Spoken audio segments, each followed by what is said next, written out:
Hi friends, என் பேர் கவிதா. ப்ரீவியஸாக பார்த்தீங்கன்னா நான் வந்து ஒரு பிபிஓ கம்பெனியில் ஒர்க் பண்ணிகிட்டு இருந்தேன். இப்போ வந்து நான் வந்து காசிவ் இன்ஃபோடெக் மூலமாக ஒரு ஐடி கம்பெனியில் ப்ளேஸ் ஆகிருக்கேன்.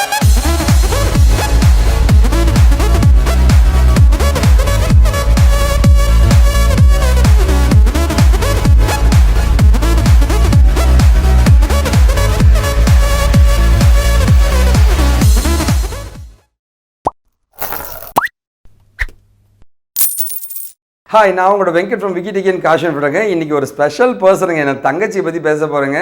ரொம்ப பாசமான தங்கச்சி. அது என்னங்க தங்கச்சினா வந்து நிறைய கோபம், நிறைய பாசங்க, நிறைய லைக் கற்றல் அப்படின்ட்டு ஏகப்பட்ட விஷயத்தில் இன்வால்வ் ஆன நம்ம கவிதாவை பற்றி தான் பேச போகிறோங்க. 2011ங்க. எல்லாருமே பார்த்தீங்கன்னா 10 வருஷம் கேப்லாம் வந்து லைக் லைஃப்லேயே வேணாப்பா, ஐடிலாம் வேணாப்பான்னு போயிடுவாங்க.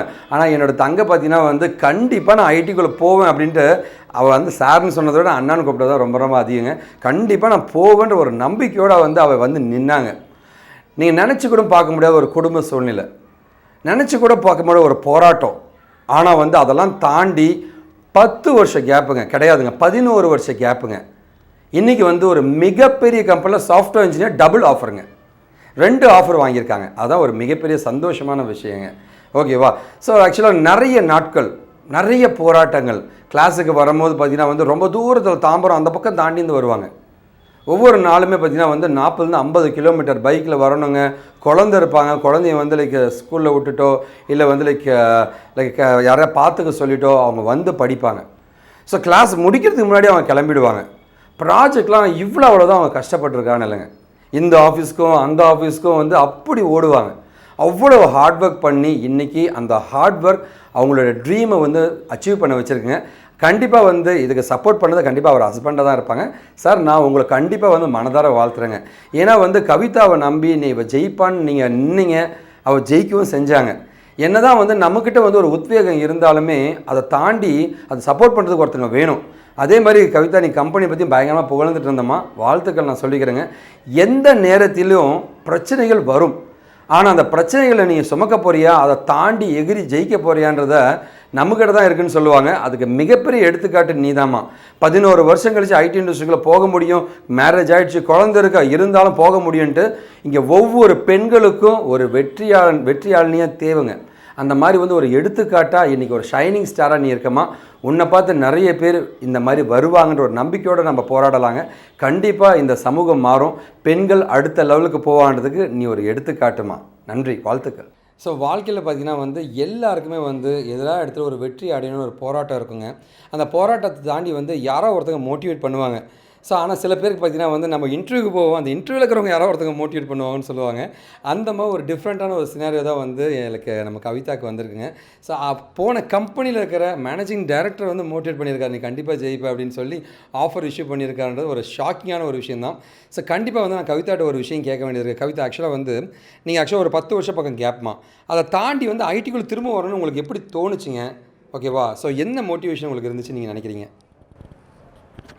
நான் ப்ரீவியஸாக ஒரு கம்பெனியில் ஒர்க் பண்ணும்போது பார்த்திங்கன்னா அந்த கம்பெனியில் வெப் டிசைனிங் ப்ளஸ் நான் ஐடியும் இருக்கும். ஸோ ஒருத்தவங்ககிட்ட உட்காந்து கெஞ்சிக்கிட்டே இருப்பேன், கொஞ்சம் சொல்லிக் கொடுங்க அப்படின்னு. பார்த்தா அவர் வந்து நீயெல்லாம் போக முடியாதுமா, உனக்கு இவ்வளோ வருஷம் கேப் ஆயிடுச்சு, நீ எப்படிமா போவ அப்படின்னா அந்த இடத்துல தான் எனக்கு ஸ்ட்ரைக் ஆச்சு, நம்ம கண்டிப்பாக போயே ஆகணும் அப்படின்னு பார்க்கும்போது தான் அப்புறம் சாரை வந்து மீட் பண்ணேன் நான். சரி, ஓகே. ஃபேமிலியில் உங்களை யார் மோட்டிவேட் பண்ணதுங்க? மோட்டிவேட் பண்ணது லைக் இப்போ இந்த நிலைமைக்கு யார் காரணம் நீங்கள் நினைக்கிறீங்க? ஃபேமிலியில் என் ஹஸ்பண்ட் தான். மோஸ்ட்லி வந்து என் ஹஸ்பண்ட் வந்து எப்படின்னா, நான் எந்த இடத்துல வந்து நான் டீமோட்டிவேட் பண்ணால் தான் நான் பண்ணுவேன்னு அவங்களுக்கு தெரியும். கண்டிப்பாக என்ன கேரக்டர் அவங்களுக்கு தெரியும். ஸோ அவங்க தான் வந்து நீ வேஸ்ட்டுன்னு சொல்லுவாங்க. நீ வந்து இப்போ எதுக்கு போக மாட்டே, நீ சும்மா டைம் வேஸ்ட் இப்போ அந்த இடத்துல தான் நம்மளுக்கு வந்து வெறி வரும் படிக்கணும் அப்படின்னு. என் ஹஸ்பண்ட் தான் எனக்கு மோஸ்ட்லி சப்போர்ட் பண்ணது எல்லாமே, பசங்களை பார்த்தது எல்லாமே, ஃபேமிலிக்கு மோஸ்ட்லி வந்து ஹஸ்பண்ட் தான். இப்போ என்ன ஃபியூச்சரில் என்ன பிளானில் இருக்கீங்க? அடுத்தது ஃபாரின் போகிற மாதிரி வாட் இஸ் தி பிளான்? அந்த கம்பெனிலே வந்து துபாயில் வர பிரான்ச் இருக்குது போல சார். அவங்க சொல்லியிருக்காங்க சார், சப்போஸ் ஆன் சைட் இருந்தால் அங்கே போகிறதுக்கான வாய்ப்பு இருக்குது அப்படி சொல்லி. ஆன் சைட் வேறங்க? வாவ், சூப்பர்மா. அப்படின்னா துபாய் போகிறீங்க கூடிய சீக்கிரம்? அது வந்து உங்கள் பெர்ஃபார்மன்ஸ் பொறுத்து அப்படி சொல்லியிருக்காங்க, ஆனால் இருக்கும் அப்படின்னு சொல்லியிருக்காங்க சார். ஃபேண்டாஸ்டிக்மா. அப்படின்னா செம்ம ஷாட் அடிச்சிருக்கேன்னு நினைக்கிறேன். சரி, ஓகே. அந்த கம்பெனி நேம் தேவையில்லாமா, பட் அந்த கம்பெனி பற்றி நீங்கள் ஒரு வார்த்தை, எப்படி கம்பெனி? அந்த கம்பெனி போனோன்னே எனக்கு வந்து ரொம்ப பிடிச்சிருந்தது. இருந்தது. டிஎல்லாம் பார்த்தீங்கன்னா நல்லா பேசினாங்க. ஸோ வந்து இப்போ டாஸ்க்லாம் கொடுக்கும்போது வந்து நம்மளுக்கு சப்போஸ் எதாவது டவுட்டு அப்படின்னா அவங்க கொஞ்சம் சொல்லி கொடுத்தாங்க. சப்போஸ் நம்ம எரர் இந்த மாதிரி வந்ததுன்னா இது இப்படி பண்ணணும், இது எதுக்காக யூஸ் பண்ணுறோம் அப்படின்றது வந்து நம்மளுக்கு சிலது நம்ம ஸ்ட்ரகிள் ஆகும். அந்த டைமில் அவங்க கொஞ்சம் டீச் பண்ணாங்க. அதுக்கப்புறம் நான் மேனேஜர்கிட்ட பேசினா தான் எனக்கு வந்து ரொம்ப வந்து அந்த கம்பெனி பற்றி ரொம்ப பிடிச்சிது. அவர் வந்து ரொம்ப வந்து மோட்டிவேட் பண்ணி பயங்கரமாக பேசினார். பரவாயில்ல, நீங்கள் இவ்வளோ கேப்புக்கு அப்புறம் வந்திருக்கீங்க அப்படின்னா வந்து அப்போ உங்களுக்குள்ளே ஒரு ஏதோ ஒன்று இருக்குது. ஸோ அதனால தான் உங்களை நான் எடுக்கணுன்னே டிசைட் பண்ணேன். ஸோ கேப்பு இதெல்லாம் ஒன்றும் இல்லை சார், நம்ம டெக்னாலஜி வந்து தெரியுதா, அதுதான் சார். இப்போ வந்து கண்டிப்பாக போகலாம் சார். நம்ம வந்து நம்ம டெக்னாலஜியில் ஸ்ட்ராங்காக இருக்கணும் சார். ஸ்ட்ராங்காக இருந்தால் நம்ம போயிடலாம். அந்த கேப்பெல்லாம் பார்க்க மாட்டாங்க சார். அதெல்லாம் பார்க்க மேரீடு அந்த குழந்தைங்க இருக்குது அதெல்லாம் எதுவுமே அந்த அளவுக்கு பார்க்கல சார். எதுவுமே பார்க்கல சார். வாழ்த்துக்கள்மா. Thank you sir. தேங்க்யூ.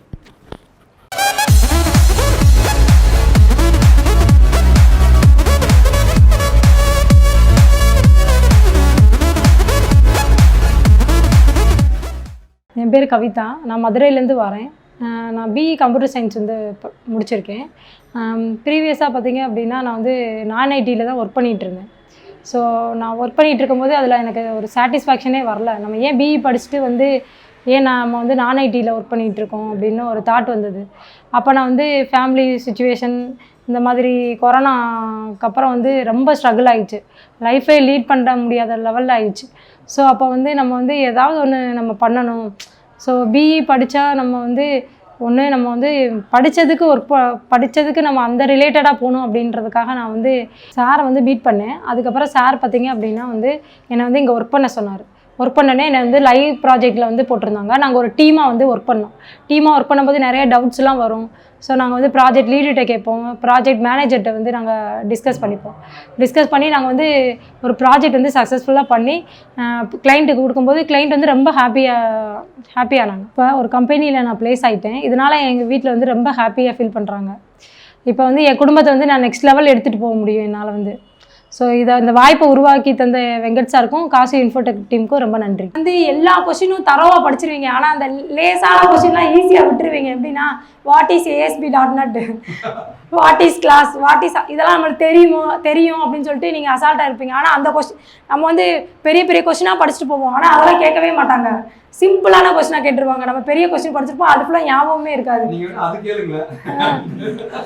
ஆப் இதெல்லாம் பார்க்கவே மாட்டாங்கப்பா. அது ஒன்று என்ன அப்படின்னா நம்மளுக்கு டெக்னாலஜி வைஸ் நம்ம ஸ்ட்ராங்காக இருக்கோமா அதுதான் செக் பண்ணுறாங்க. கேப்பெல்லாம் ஒன்றுமே கேட்கல சார். மேனேஜர் இன்டர்வியூ வச்சாங்க சார். அவர் வந்து கேட்டது வந்துட்டு கேப்பை பற்றியெல்லாம் நீ பேசாதம்மா, இவ்வளோ ஸ்ட்ரகிள்னா இந்த கேப் 10 இயர் கேப்பில் நீ வந்து சாதிச்சிருக்கேன்னா ஓகே, அப்போ உனக்கு ஏதோ ஒன்று பண்ணணும்னு தானே நீ வந்திருக்க, கண்டிப்பாக உன்னை வந்து இந்த கம்பெனி வரவே இருக்குது அப்படி சொல்லி அது மாதிரி ரியாக்ட் வந்து படிச்சுக்கோங்க கொஞ்சம் சைட் பை சைடாக. இப்போ வந்து டெக்னாலஜி அதான். இப்போ நான் போகிற கம்பெனிலையும் ரியாக்டும் கொஞ்சம், ஏன்னா நான் போகிறது வந்து MVC ஜாவா ஸ்கிரிப்ட் ப்ளஸ் ரியாக்ட்டுக்கும் ட்ரைனிங் இருக்குன்னு சொல்லியிருக்காங்க. MVC ப்ராஜெக்ட் தான் இப்போ பண்ணிட்டு இருக்காங்க அந்த கம்பெனியில். நெக்ஸ்ட் ரியாக்ட்டுக்கு வந்து ரியாக்ட் தாங்க அடுத்த ஜெனரேஷன். எல்லாமே டார்மெண்ட் ஆக போகுதுங்க. ரியாக்ட் தான் வரப்போகுது. ரியாக்ட் இல்லாமல் ஐடி இண்டஸ்ட்ரி வெப் டிசைனிங் இருக்காதுங்க. இதான் எனக்கு தெரிஞ்சு. ஐ காட் 22 years ஆஃப் எக்ஸ்பீரியன்ஸுங்க. நான் சொல்கிறேன் ரியாக்ட் மட்டும்தான் அடுத்த ஜென்ரேஷனு. ரியாக்ட் இல்லைன்னா நீ வெப்ல தூக்கிடுவாங்க. அதான் இப்போ பிரச்சனையாக போயிட்டு இருக்கேன். அதெல்லாம் கம்பல்சரி ரியாக்ட் ஆகிட்டு இருக்காங்க. ஏன்னா நீங்கள் சர்வே பண்ண முடியாது. சொல்கிறாங்க இல்லைங்களா, ஐடி இண்டஸ்ட்ரி வந்து கொஞ்சம் நாள் கழிச்சு தூக்கிடுவாங்கன்ட்டு. நம்ம பசங்களுக்கு அந்த மாதிரி ஆகக்கூடாதுன்னா அடுத்த 20 வருஷத்துக்கு தெய்வம் ரியாக்ட் தான். ஒரு .NET தான் வந்து இருக்கும், இல்லாமலாம் இருக்காதுங்க. பழைய ப்ராஜெக்டை ஓட்டுறதுக்கு தான் .NET தான். புதுசாக ஒன்று தயாரிச்சா தெய்வம் தான், ரியாக்ட் தாங்க. ஓகேவா? எனிவே எங்க சாக்லேட்